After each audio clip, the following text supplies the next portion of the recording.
tell you about this 964 RS, legendary cars. I've had a few of them, really good.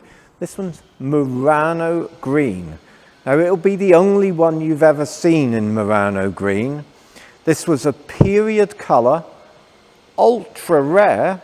Very few people would have ordered a 964 in this colour, but it wasn't available for 964 RS models. This one's repainted in peelable paint.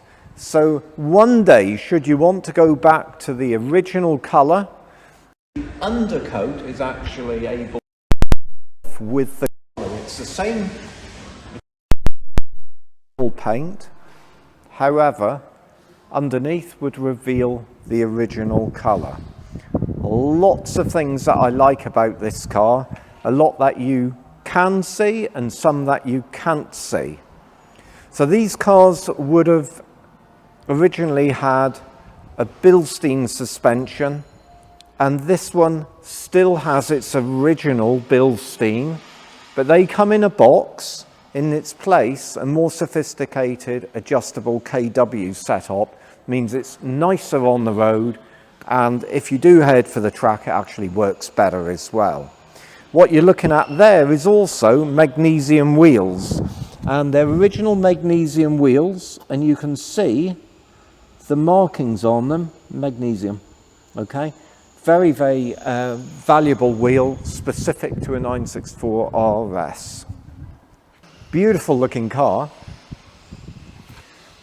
Non-sunroof, which is normal RS, and then other little details, thin glass. The glass is actually thinner than these, than a standard car. Now inside is a bit that you can see that's different, but fear not, all the original equipment, carpets, original Recaro seats, original dash, is with the car. This one's done more like, dare I say, a Singer style, and it works really well with the Murano Green. It's like Italian designer meets German engineering, and I don't think you could get a better combination than that. So it's got all the abilities and all the driver appeal of a normal 964 RS, just refined and made something unique.